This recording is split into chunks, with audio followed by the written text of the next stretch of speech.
What up guys, it is Brownayy here, and today we are doing MOAB Mondays episode 3, and yes, I couldn't do last week's episode due to me going on some sort of well, it's not really an adventure, but Duke of Edinburgh, which many people will probably know, but to the other people who don't, or Americans, or I don't know if you have an alternative to something like this. Basically you go away for a weekend or a set few days, usually with school or with the organisation, and I'll go into it later, but it's a good laugh.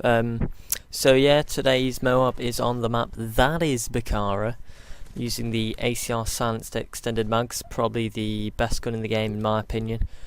Proper try-hard gun, and silencer and extended mags probably my favourite attachments for it. So I'll just quickly run through the specialist setup as well. Well, normal perks, we've got scavenger, hardline and a marksman, because you know you want to be having all them, which I've explained before. But on the specialists you got sleight of hand, then blind eye, then assassin. Different reasons. My personal preference, I'd say sleight of hand, usually the first one is probably the best choice. Other than that though, sit rep's a good one. Anything really, anything that you want for the final two, it's your preference. But yeah, let's go back into the Duke of Edinburgh thing I did last weekend. So basically, me and I think it was 5 mates are sort of set up in a group together, and ours is done through school. But what you basically do is you get a tent, either 3-man or 2-man, and like all camping stuff. So you've got like a mini cooking stove called a trangia. And you put it in a massive bag, and you've got all your food and supplies for the next 3 days. And basically this was the practice one, which you've got to do. I don't know why, just to see probably you're able to do the main one. But this is DV Gold, Duke of Edinburgh Gold, so it's the final one. And the actual final things is going to the Isle of Arran, which I have no idea where it is. Probably somewhere off the western side of Scotland, or I'm not sure. I've no idea, to be honest. I'm just guessing.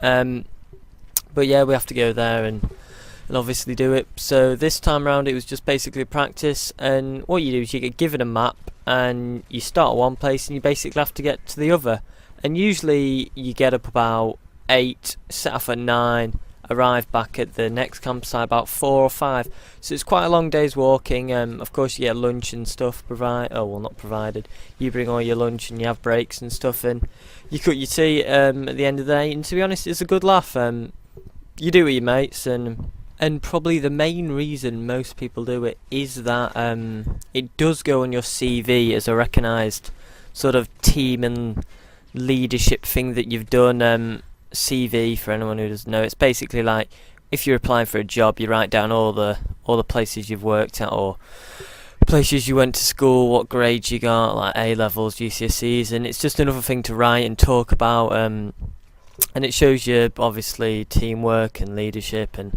general skills with other people, and it's just a good thing to do, to be honest.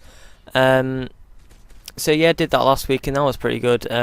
So I couldn't actually get a MOAB out, but I got this one. I think I went on COD for about 30 minutes, and this was actually the first game I actually went on.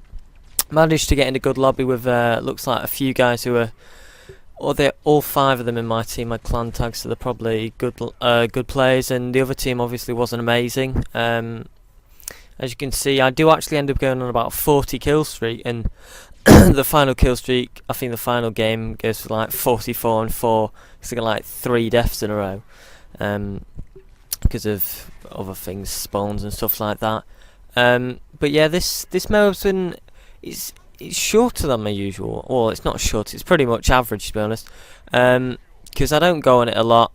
Don't go on COD enough to be running around. Be running around with SMG and all that stuff. I'm really dedicated to my FIFA videos at the moment. I'm wanting to get some really good quality out to you guys on them.